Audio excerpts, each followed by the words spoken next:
Your soul already knows the exact moment it will leave this body. Your conscious mind stays blind to this information by design, but the deeper part of you, the eternal aspect that existed before this birth and will continue after, that part chose your departure date before you took your first breath. This arrangement goes beyond fate or predetermined destiny. Your death isn't something that happens to you. Your soul orchestrates it, adjusts the timing when necessary, and ultimately selects the precise moment to release its grip on physical form. People unconsciously prepare for departure months or years before the event. They resolve conflicts they didn't consciously identify as unfinished. They have conversations that only seem prophetic in hindsight. They distribute possessions that later become treasured final gifts. All of this gets orchestrated by the part of them operating with knowledge the conscious mind can't access. You've witnessed this pattern yourself. After someone dies, you trace back through their final months and recognize the signs. The sudden need to visit everyone important. The way they organized affairs without apparent reason. That inexplicable peace that settled over them. Their soul was preparing for a scheduled journey. Before incarnation, the soul creates what some call a blueprint, a comprehensive life plan. This blueprint isn't rigid. Think of it more like navigation software with multiple routes to the same destination.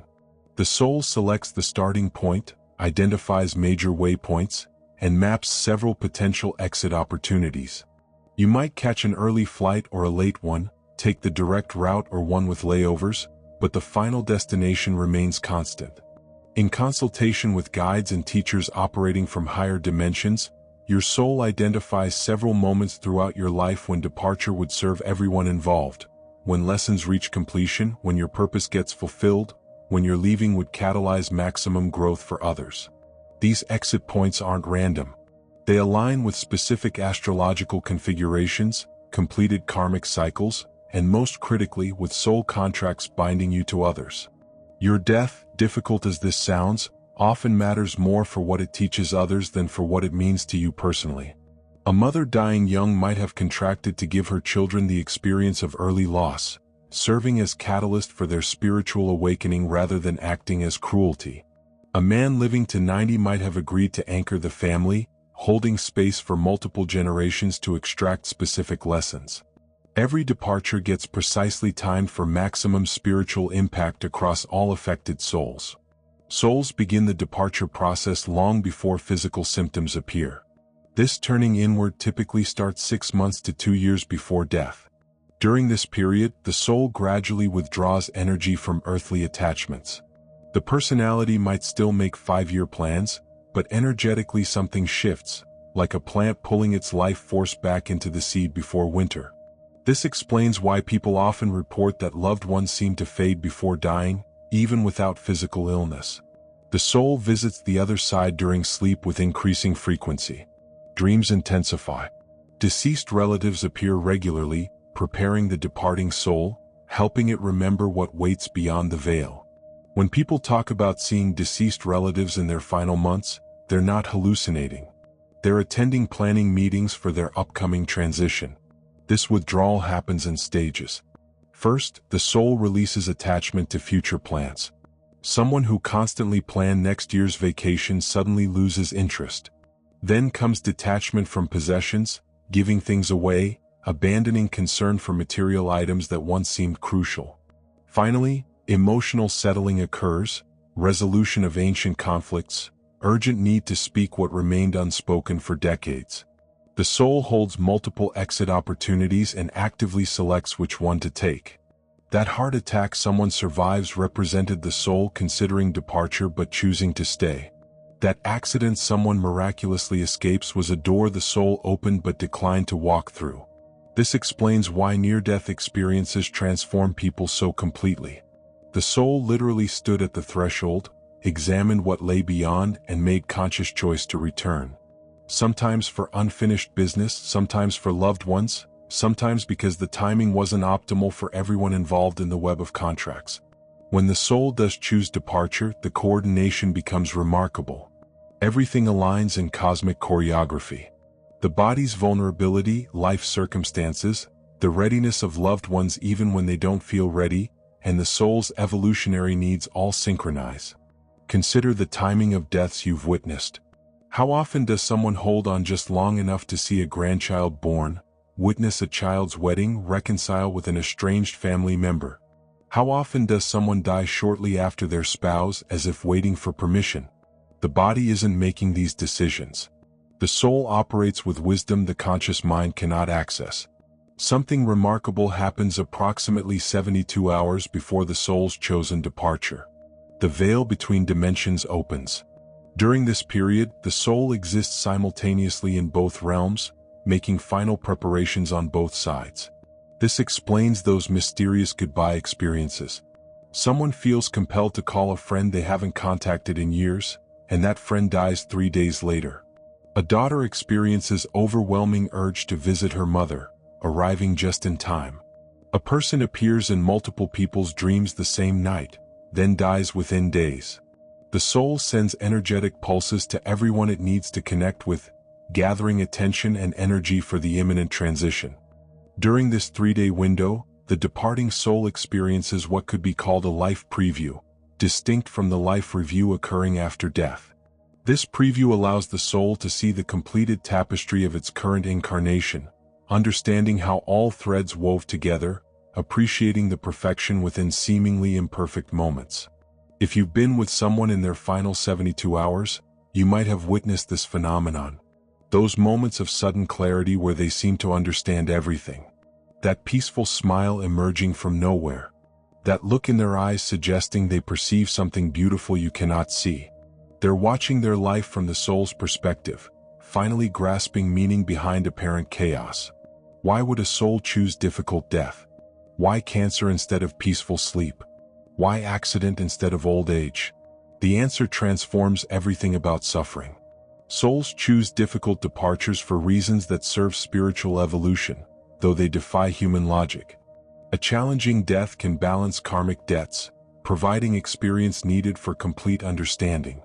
A soul that caused suffering might choose to experience it, seeking wisdom that comes from knowing both sides of an equation.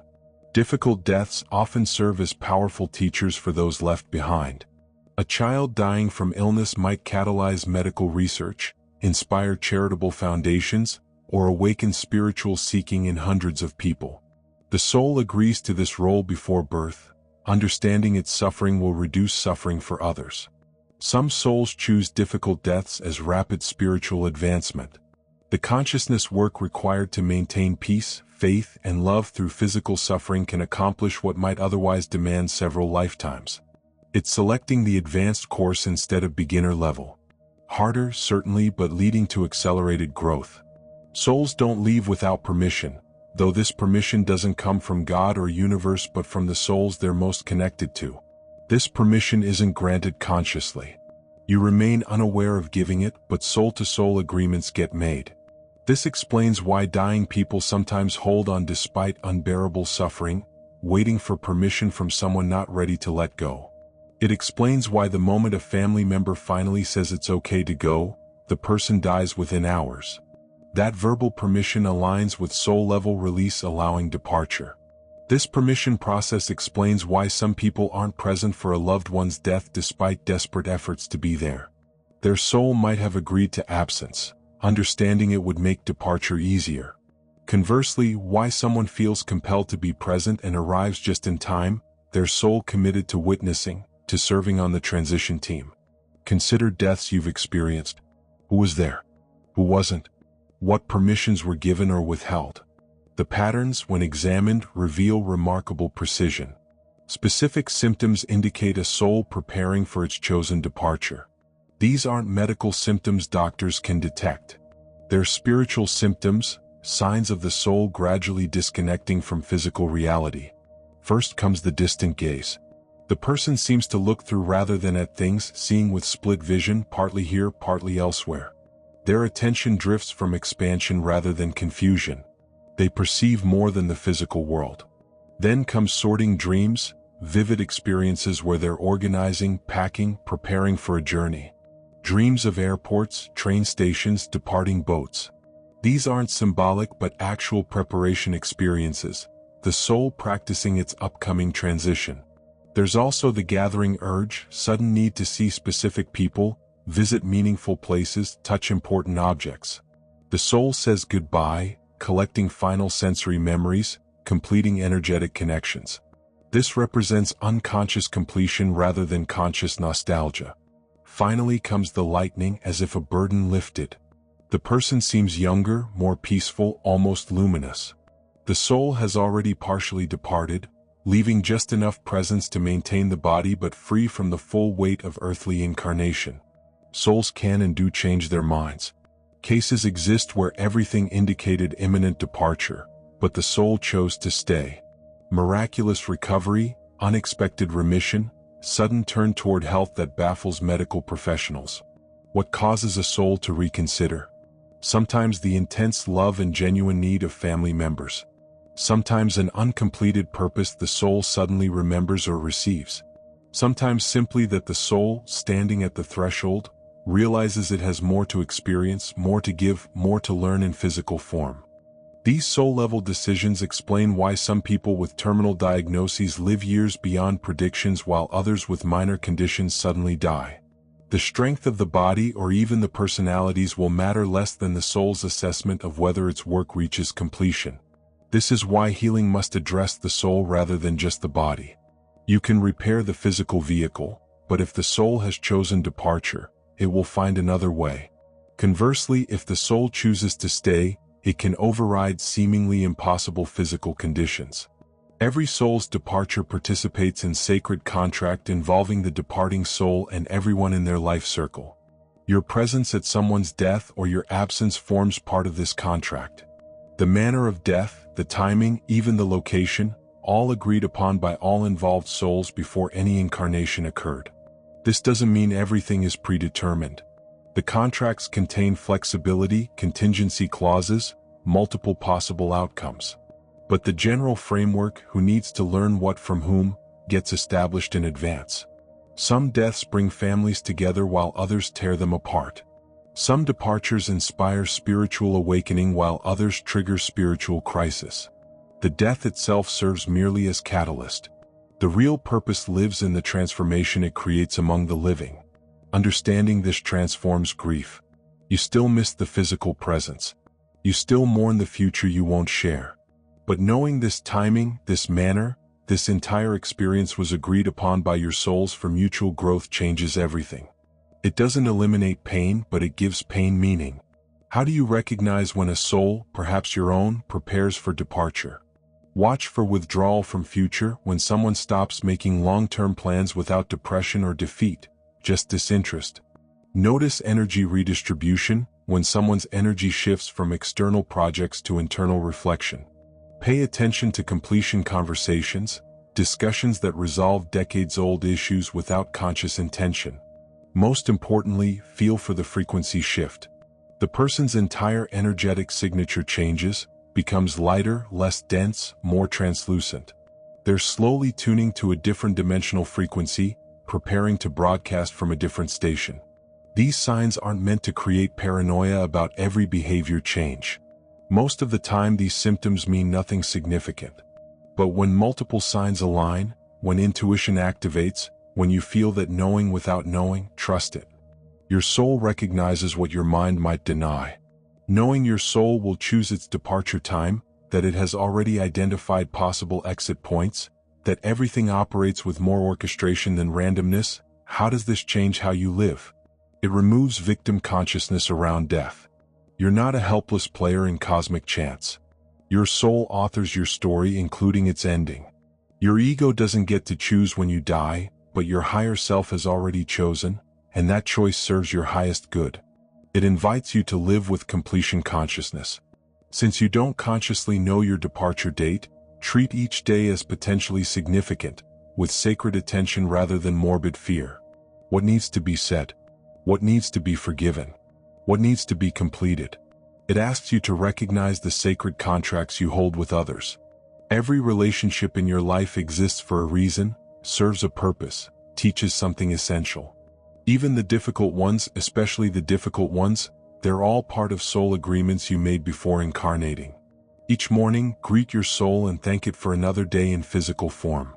Acknowledge that this day was chosen, that your presence here today serves a purpose. Ask your soul what needs attention, what contracts need fulfilling, what love needs expressing. Each evening, review your day as if it were your last, with appreciation rather than regret. What did you experience? What did you learn? What did you give? If your soul chose tonight for departure, would you feel complete? Once monthly, have what could be called a departure conversation with yourself. If you knew your soul was preparing to leave, what would you need to do? Who would you need to forgive? What would you need to say? Then do those things. Don't wait for actual departure preparation. Live in constant completion. The soul doesn't choose when to die. It chooses when the mission completes. The soul doesn't leave from exhaustion, brokenness, or defeat. It leaves because it accomplished what it came to accomplish. Sometimes that accomplishment is obvious, a life's work completed, children raised, wisdom shared. But often it remains invisible to human eyes. A single moment of forgiveness balancing lifetimes of karma. A quiet act of love rippling through dimensions. A private realization freeing an entire soul lineage rather than just one soul. Your soul will know when it's complete. When that moment arrives, whether tomorrow or decades from now, the departure won't be tragedy but graduation. Accomplishment rather than abandonment. Transformation rather than ending. Every day you're here for a reason. Your soul chose this day, this moment, this breath. You're not killing time until death. You're fulfilling contracts, completing karma, expressing love that can only be expressed in physical form. Your soul hasn't just chosen when to leave. It's choosing right now to stay.